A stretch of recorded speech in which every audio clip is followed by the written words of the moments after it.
안녕하세요. 사실 어제는 제가 저희 고발건에 대해 가지고 어 조사 진술차 출장을 다녀왔고요.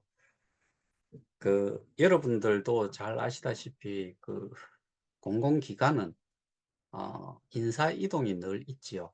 저희 담당 수사관도 어 교체가 됐었고, 그 중간에 좀 이해를 못하는 부분들이 좀 있어 가지고 사실은 악유면이 좀 있었어요. 그러니까 이제 논쟁이라고 하기까지는 그렇지만은 어쨌든 보는 시각이 좀 차이가 있었다. 그런데 가장 중요한 거는, 그래서 제가 미팅을 하러 갔고, 미팅을 하면서 이제 조사 진술을 하면서 설명을 전반적으로 했는데, 저희 변호사께는 어 그 언급을 하지 말고 옆에서 좀 그냥 지켜보시라.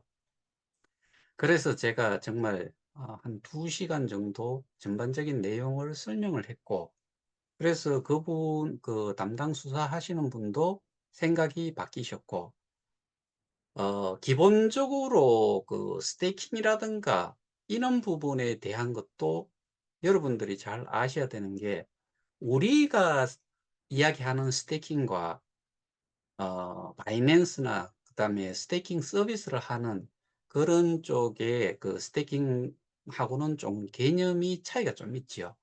그러니까 일반적인 스테이킹들은 말 그대로 스테이킹을 하는 거는 코인들 밖에 안 돼요. 코인 또는 토큰, 그러니까 가상자산으로 밖에 안 되고, 그게 15 일짜리도 있고 어떤 데는 제가 7 일도 본 것 같기도 하고, 그다음에 뭐 15 일, 30일 또는 45 일, 6 개월, 60일, 이런 식으로 해 가지고 실제로 스테이킹을 해 가지고 리워드를 받는 기간이 정해져 있어요. 그러면은 해지가 되는 거지요. 근데 저희는 200%가 차더라도 스테이킹을 해지를 안 할 수도 있어요.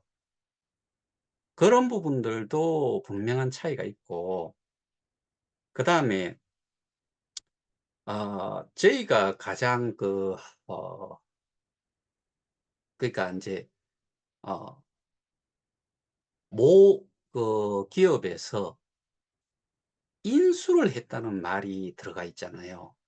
근데 그 부분 때문에 아 이 보는 시각이 범죄를 뭘로 적용을 할 건지가 좀 헷갈렸는 것 같아요. 근데 제가 그 업체의 회계 감사 자료, 거기에 나왔던 내용을 가지고서 이야기를 했는데, 일단은 50억 개라는 KOK 토큰이 있으면은, 예를 들어서 0.1달러라고 하더라도 5억 불이에요. 5억 불이 그런 업체가 가질 수가 없어요. 저는 이런 내용은 이미 설명을 드렸었어요. 그다음에 또 하나가, 어 일반적으로 경찰 쪽에서는 그렇게 생각을 하는 것 같아요. 이게 저희 같은 경우에는 그 뭐 한 사람을 타겟으로 해서 어 배임 행령으로 이렇게 진행을 하는데, 문제는 그 사람이 재단의 이사장을 선임을 하고, 그다음에 모든 것들을 통합 관리한다라고 생각을 해요. 근데 개념이 틀리잖아요. 재단이 있고 재단과 계약 관계에 있는 거잖아요. 그러면은 재단을 넘어설 수가 없는 거죠. 거기에다가 또 하나가, 인수라는 용어를 쓰니까 거기에 있는 자산을 소유 개념으로 생각을 또 해요. 근데 KOK조차도 소유 개념은 없어요, 절대적으로. 그다음에 스테이킹을 하는데 우리는 비트, 이더, 테드, KOK가 있는데, 이것들이 보관을 하는 거지 소유가 아니다 이거예요. 그래서 그런 부분들을 제가 설명을 하고, 그래서 뭐 그거 말고도 저희가 이제 미국에서 진행하는 이유가 어떤 이유 때문에 진행을 하는지, 그런데 그렇게 해외에 법인을 내고 매출이라든가 어 저기 마진이라든가 어떠한 조건의 업체인데 그만한 매출을 올릴 수 있는가? 거기는 분명히 employee 해 가지고 employees가 2 명이에요. 그런데 1,600만 불의 매출을 올렸다. 근데 그전에 그 기업을 운영을 하던 데에서는 연간 연매출이 100만 달러에서 많아도 150만 달러까지도 안 간 것 같아요. 마진 부분도 10에서 15%. 근데 여기는 83.25인가 그렇고, 또 올해 작년 같은 경우에 지금 3-4 분기까지 매출이 또 한 750만 불 정도 되는 거고. 그래서 이런 부분까지도 설명을 하면서 이게 자금 세탁이 되는 그런 게 아니냐. 그 업체가 이전 2018 년도에 설립이 되어서 2019년 제로, 매출이 제로, 2020년 3,800, 2021년 160억, 2022년 177억. 그리고 시사멘트리 추적에서 어떠한 인터뷰까지 있었는지, 그 회사 직원하고 있었던 이야기, 이런 내용들까지도 다 설명을 하고, 플랫폼 가격이라는 부분에 대해 가지고도 설명을 하고, 그다음에 제가 그분한테 어 좀 여쭤본 것도 여쭤본 거지만은, 상식적으로 여러분들도 한번 생각해 보세요. 내가 업무 인수인계를 받고 글로 봐요, 증거 자료를. 그럼 증거 자료에 대한 설명을 할 수 있느냐 없느냐, 그거는 보긴 보는데 그 내용상에서 이게 범죄 행위에 해당이 되는 증거 자료인지 아닌지를 글만 읽어 가지고는 이게 뭐가 어떤 부분이 잘못됐는지, 뭐가 범죄 행위를 한 것인지를 알 수가 없어요. 그러면은 결과적으로는 고소자 또는 고발자가 그 증거 자료로 제시를 한 거에 대해서 어떠한 부분이 범죄 행위에 해당이 되는지를 설명을 할 수 없으면은 안 돼요. 예를 들어서 제가 이전에 드라마, 영화에서 경찰이라든가 그다음에 변호사가 제가 옛날에 한번 본 게 1,000원짜리 변호사 뭐 이런 게 있었죠. 1,000원 받고서 일 안 해요. 하는 사람 없어요. 그러면은 그분한테 수임을 한 변호사님만 가지고 계시는 수임 건수가 몇 건 정도가 되나 하니까 제 기억으로는 한 60-70건 정도가 된대요. 그러면은 경찰들은 또 어떨까? 경찰도, 그러니까 저희가 하고 있는 거는 집중수사팀에서 하고 있는데, 집중수사팀이라고 하더라도 그 인원이 몇 명이 있어요. 그런데 거기에서 하는 거는 기본적으로 큰 범죄에 해당이 되는 부분, 그러니까 저희는 어 경제 사법 관련되는 그 부서에서 하는데, 거기에 있는 사람들이 우리 거 하나만 가지고 있는 건 아니에요. 여러 사람이 있지만은 각각이 그래도 추가적으로 몇 건씩은 다 가지고 있다고요. 그러니까 그분들이 일일이 자기가 하는 일에 대해 가지고, 그러니까 이거 하나만 매달려 가고 있는 것도 아니고 그 나머지들도 우리 같은 경우에는 뭐 피해액도 크고 사람도 피해자도 많고 하기 때문에 이 부분을 가지고 있는데, 그러면은 내가 증거 자료로 업무 인수인계를 받았는 거를 딱 본단 말이에요. 이해하겠어요? 그리고 업무 인수인계를 해 주는 사람도 그거를 일일이 다 그 증거 자료에 대해서 설명을 못 해 주지요. 그러면은 울산도 그렇고 저희도 마찬가지인데, 이게 증거라고 하고 그다음에 이 범죄라고 하는 부분을 제대로 설명을 하고 증거를 가지고서 설명이 되고, 이게 되지 않으면은 아무런 그 일의 진척이 없다는 거죠. 그래서 저희는 저는 사실 그 경감 출신도 있고, 그러니까 뭐 저기 이파리 4 개가 경사고 그 위가 경위고 그다음에 경감이고 그다음에 경정이고 총경이고 뭐 이렇게 가잖아요.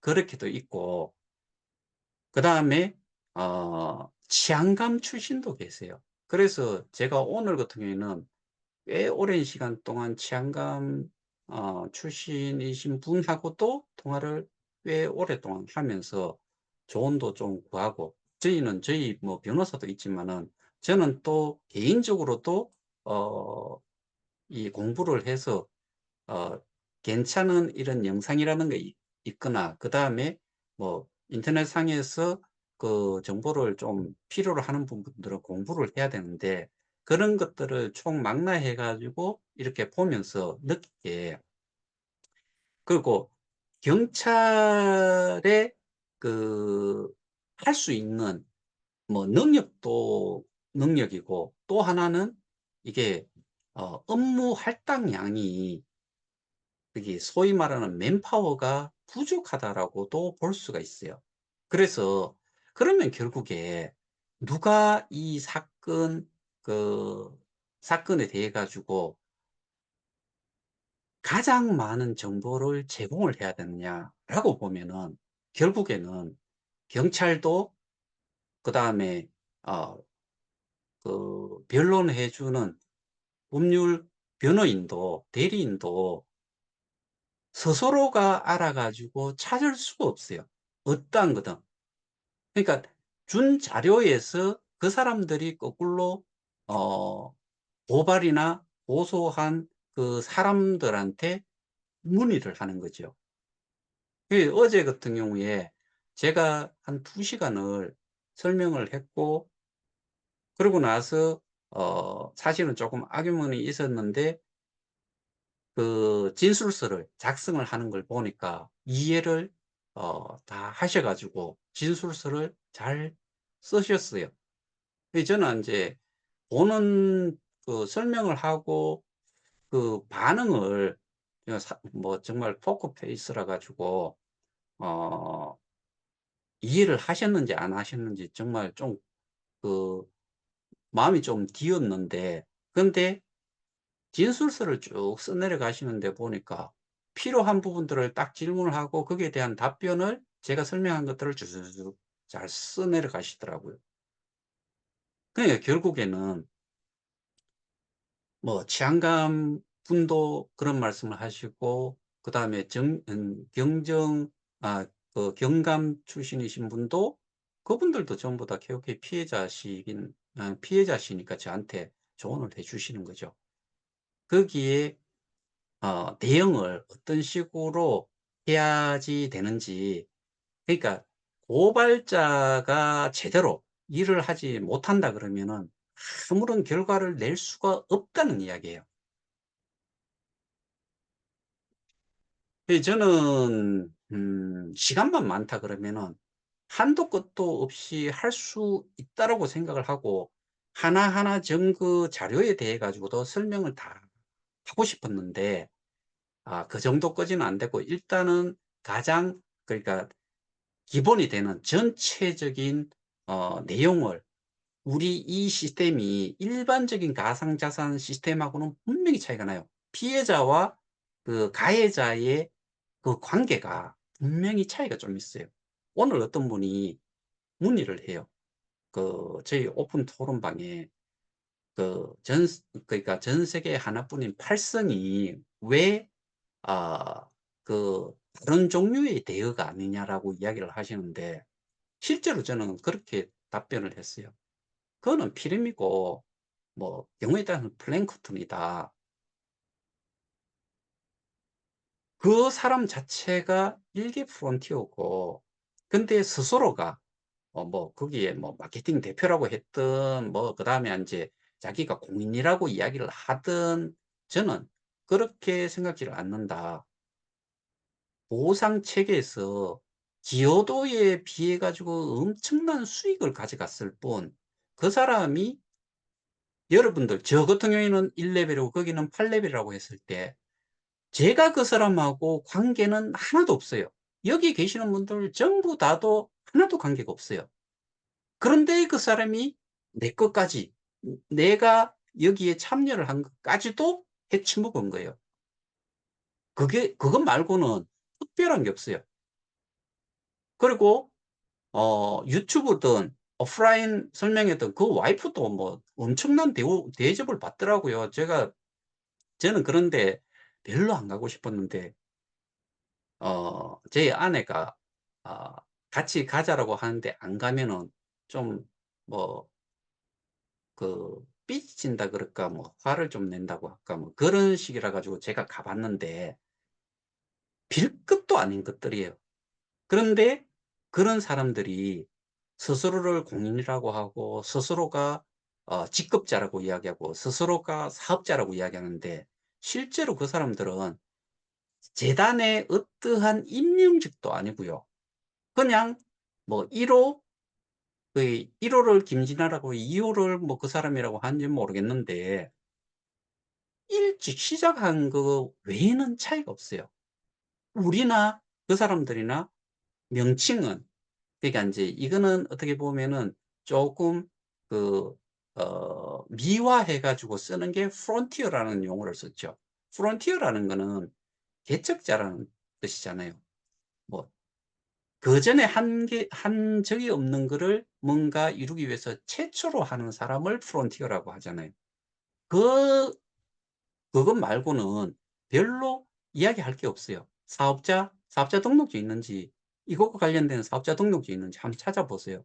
그다음에 직급이라는 게 우리가 보상 체계의 레벨은 있을지언정 직급이라는 거하고는 직급이라면 그 직급에 해당이 되는 뭔가를 하고 보수를 받는 거. 그러면은 직급자라는 거는 책임도 따르고 의무도 따라요. 그런데 그 사람은 그런 거 없어요. 그러니까 그 사람은 "다른 류의 대우다."라고 이야기를 하는데 아 저는 아무것도 아니었는데 스스로가 그렇게 해 놨는 것뿐이고 우리가 그 사람을 통해 가지고 뭔가가 해결이 되는 그런 종류의 사람은 실제로는 아니다.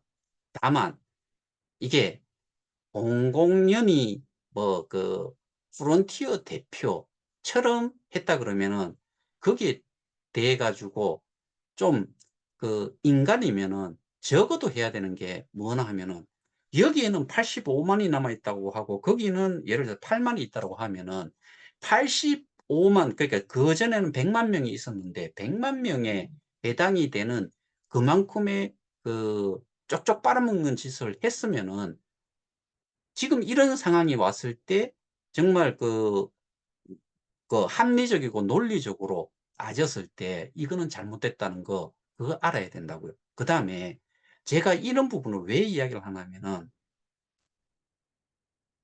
어떤 사람들은 스테이킹을 해 놓은 거를 그 사람뿐만 아니라 그 운영사 그다음에 재단에서 지들끼리 뭐 샤바샤바 해 가지고 다 빼먹었다라고 이야기를 하는데 그거 그럴 수 없어요. 그러면은 그거를 빼먹을 수 있는 사람은 누구냐? 서버 운영자, DB 운영자 이런 사람들이에요. 그럼 누구로 귀결이 돼요? 그러니까 예를 들어 가지고 그 사람을 뭐 사기로 걸든 뭐로 해 가지고 개인적으로 그렇게 뭐 그 사람이 두 손 두 발 들고 "그러면 내가 그만큼 보상을 해 줄게."라고 하면은 그건 좋을지 모르겠지만은 저는 그렇게 절대로 안 할 거다라고 생각을 해요.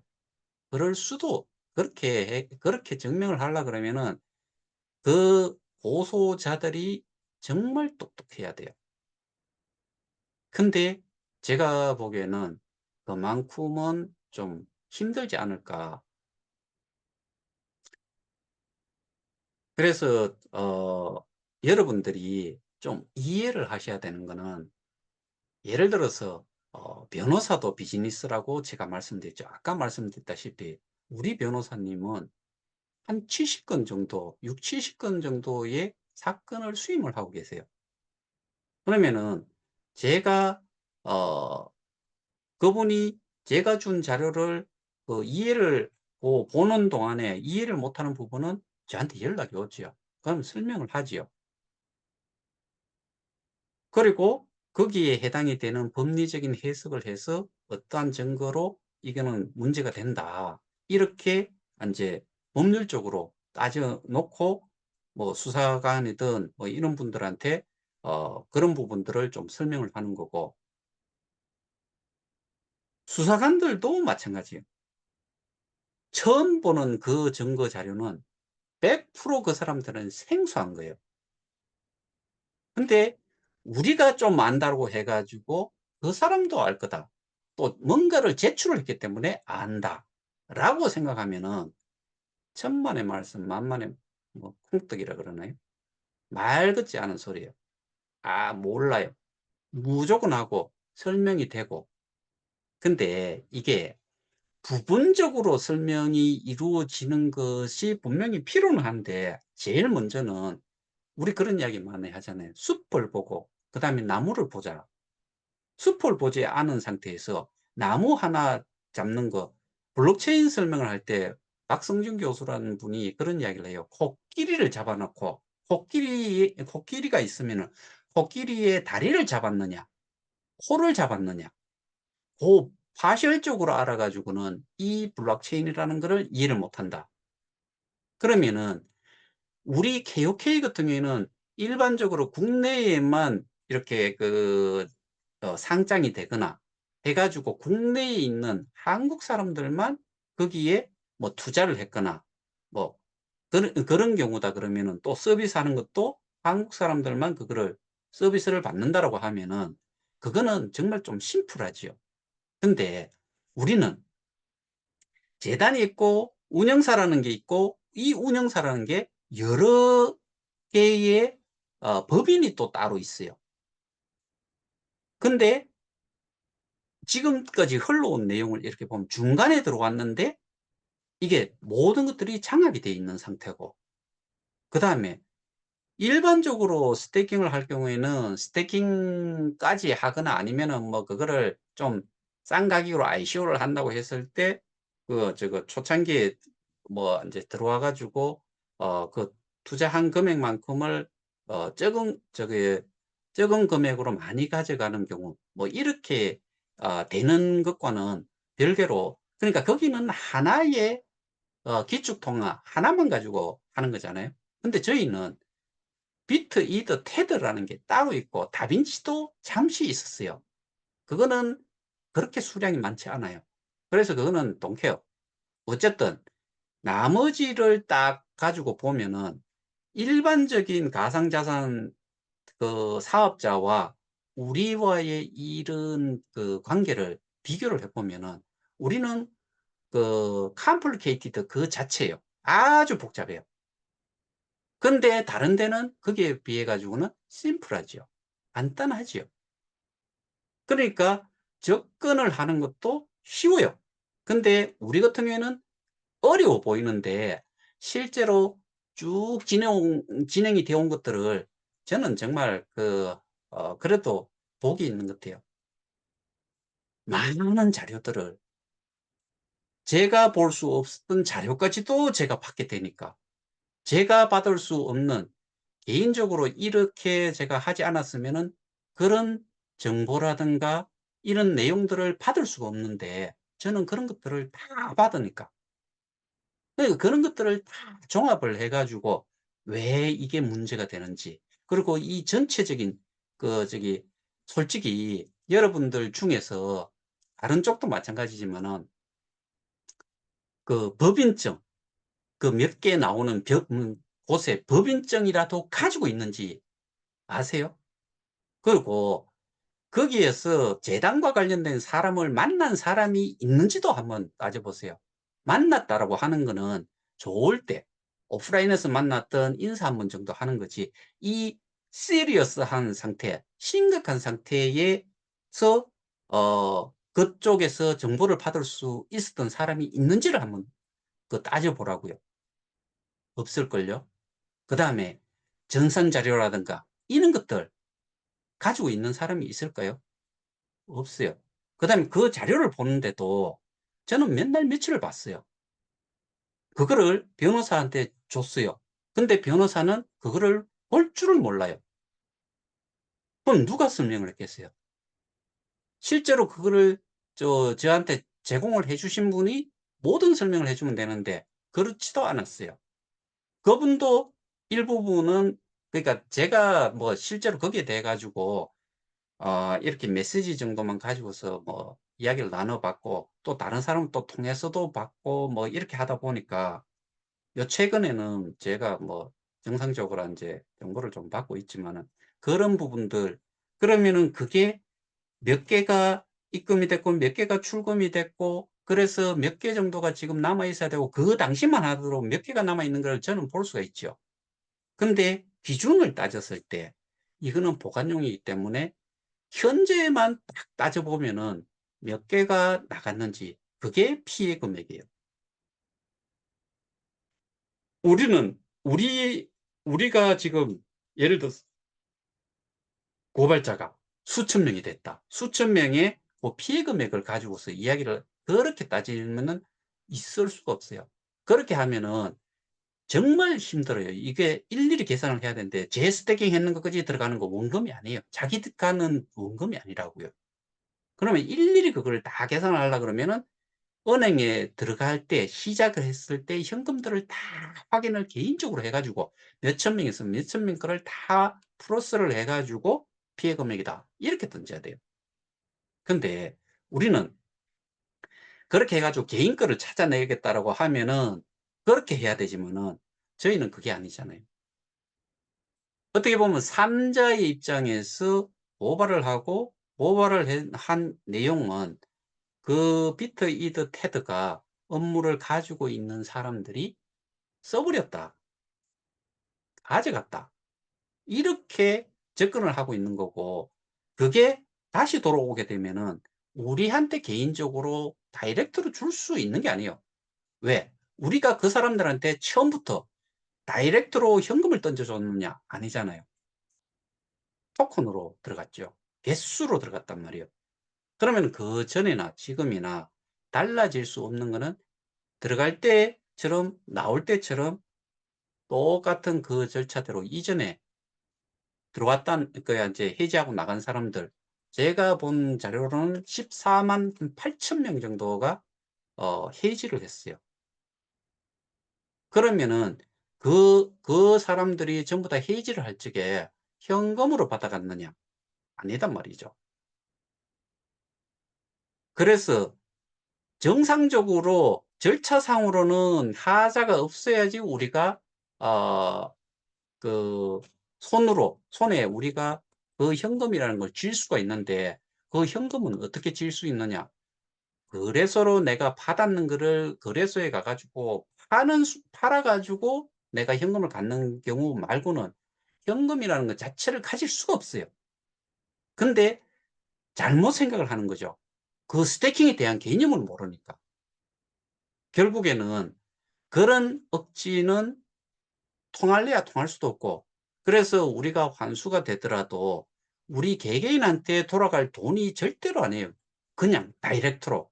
그거는 반드시 재단에서 다시 보관이 되고, 그 보관이 되는 비트 이더 테더가 이렇게 공중에 플로팅 돼 있다시피 그냥 떠 있으니까, KOK만 취급을 하니까 이거를 지들 것처럼 가져가려고 할 수도 했던 거지요. 그러면은 이거를 다 하나로 묶기 위해서는 다 팔아서, 비트위드 테드는 다 팔아서 뭘로 다 메꿔야 되느냐? KOK로 메꿔야죠. 다 수거를 하고. KOK가 어 거래소에 나와 있는 거를 싸그리 다 모아도 지금 비트위드 테드의 가치만 가지고 모으면은 저는 이거 사실은 뭐 수십 불이 아니라 수백 불도 될 수 있지 않겠어요?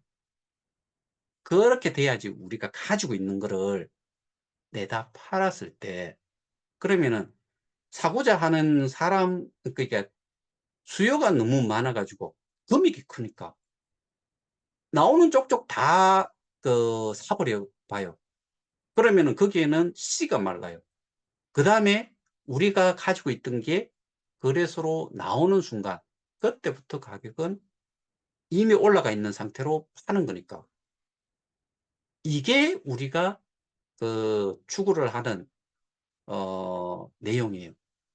지금까지 또 그렇게 하려고 하는 거고. 근데 여기에서 제가 아주 약삭 빠른 놈들이라고 할까 뭐 연이라고 할까 그 사이에 좀 먼저 사 놓는 사람들 요런 것들은 그 여기에 지갑 주소를 어느 정도는 확인을 해 가지고 그게 관련 좀 그런 한탕을 노리는 사람들이 있다 그러면은 그 사람들께 그래도 그 사람들이 좀 사 놓은 게 있다 그러면은 뭐 10% 든 20% 든 뭐 그 정도는 좀 이득을 가질 때까지는 더 이상 가격은 올리지 않고 계속 그거를 좀 저 다 매수를 한 다음에 그런 사람들께 대부분 다 사라졌다고 싶을 때 그때부터는 인제 좀 더 사 가지고 공격적으로 매수를 해 가지고 소각으로 보내든지 지금 스태킹 돼 있는 것만 해도 이전부터 해 가지고 $7 까지 갔을 때 $7 이 한 $3.5 에서 $7 까지 올라가면서 $3 에서 한 $7 까지 올라가면서 이때 사람들이 많이 몰렸기 때문에 그전에 몰렸던 것들은 적은 금액 가지고 많이 잡아 넣어 놨기 때문에 그 스태킹량은 충분하다고 봐요. $7 로 그냥 고정이 돼 있고 거래소 가격이 $6 $7 뭐 이렇게 올라가면은 내줄 것도 충분하고 넘치고 남아요. 그러니까 결과적으로는 이 비트위드 테드가 얼만큼 남아 있고 이게 현재 시가로 따져 보세요. USDT 테드는 예전이나 지금이나 그 가격은 거의 $1 예요. 개수가 있는 만큼 달러라는 이야기죠. 이더리움 올라갔죠. 비트코인 올라가 있죠. 이전 우리가 페이지를 그러니까 인제 최고점을 올라갔다가 떨어지는 그 최고점에 비트코인은 올라가 있고 이더리움은 그거보다는 쪼끔 한 80% 수준까지 올라가 있잖아요. 그러면 그 개수가 그만한 가치를 낸다는 거죠. 그러니까 우리는 다른 일반적인 그 가상자산과는 비교가 안 될 정도로 뭐 어떻게 보면은 힘을 받을 수 있는 기반을 갖추고 있었던 거죠.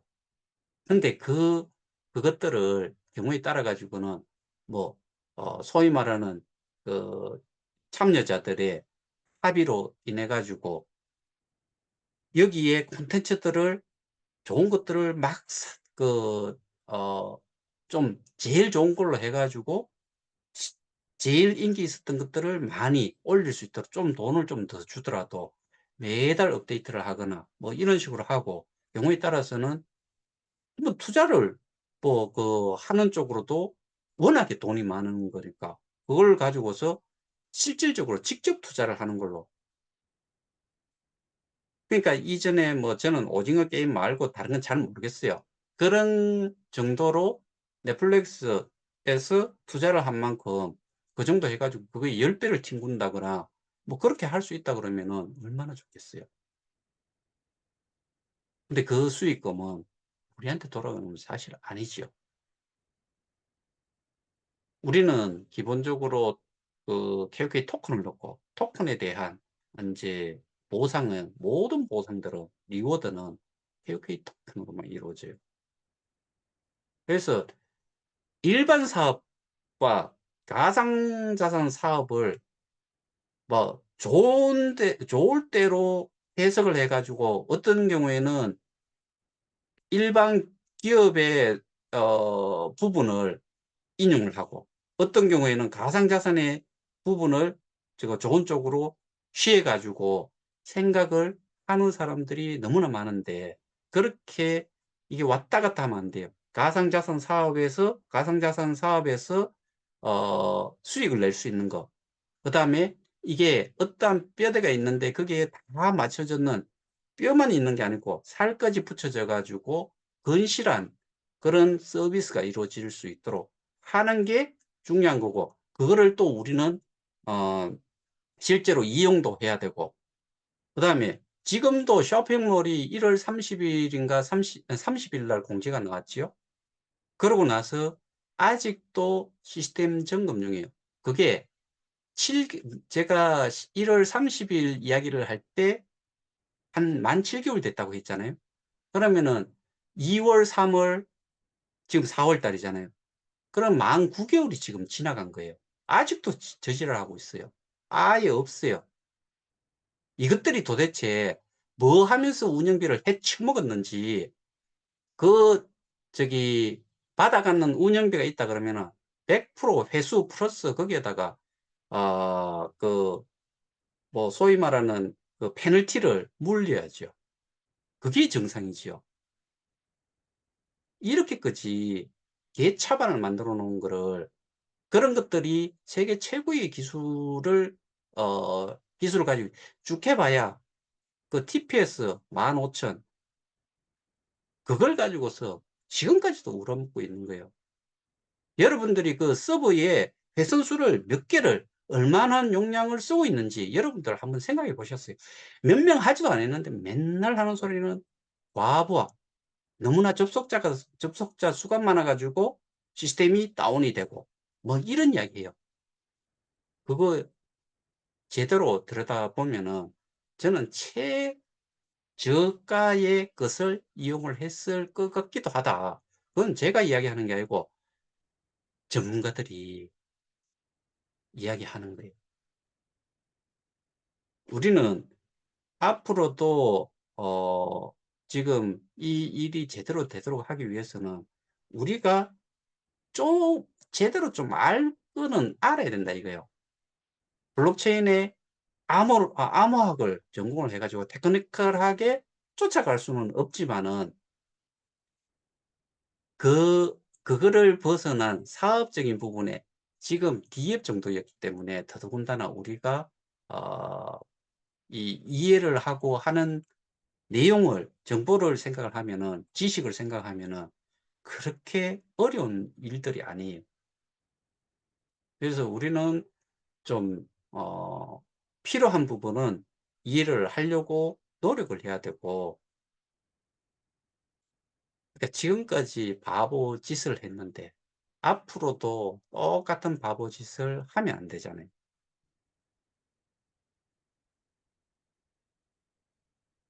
어 결론적으로 이야기를 하면은, 오늘 제가 말씀드린 거는 기본적으로 고소 고발을 했을 때는 고소 고발자가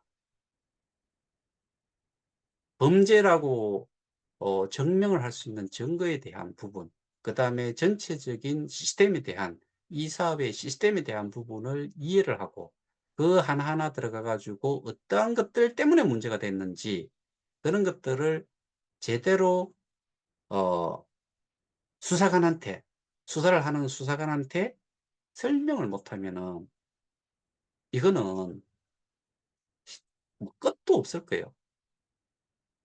제가 여기서는 말씀 못 드렸지만은 이미 요번에 가서 또 되게 재밌는 내용도 좀 보고 왔고, 그러니까 우연찮게 알게 됐고, 뭐 저쪽에서 수상하는 그런 내용에 좀 가까운 부분이 아 제가 우연찮게 보게 됐고 그랬는데, 어 하여튼 간에 아 그런 사람들이 뭘 할 수 있는지 뭐 한번 두고 보고, 근데 뭐 원쳐 갖고 가려고 한 건지, 아니면은 뭐 저희가 지금 진행하는 거를 우회적으로 뭘 좀 들을 수 있을 거라고 생각하고 그렇게 했는지는 모르겠지만, 수사한 내용을 우리 거를 다른 쪽에 뭐 고소자나 뭐 여기에 대해 가지고 우리 거를 그쪽에다가 정보를 제공하거나 이러지는 않을 거다. 근데 저는 얹혀 갖고 가려고 하는 그런 느낌을 엄청 받았고, 그게 최근에 일어나는 일이기 때문에 좀 소위 말해서 가짠치도 않지요. 자, 오늘 제가 말씀 드릴 거는 여기까지고, 어 가능하시면은 뭐 구독, 좋아요 정도는 좀 많이 어 좀 눌러 주셔 가지고, 이런 내용들은 뭐 제 꼬라지가 보기 싫다 손 치더라도, 그러면은 음성만 듣더라도 한번 다른 의견을 가지신 분들도 꼭 들어 봤으면 좋겠다. 그래서 구독, 좋아요, 제가 이런 이야기 잘 하지 않는데 요즘 가끔씩 그런 이야기를 해요. 구독, 좋아요가 좀 필요한 시기다. 많이 보면은 많이 봅니다. 그래서 좀 부탁을 좀 드리고 오늘은 여기에서 마치도록 하겠습니다. 감사합니다.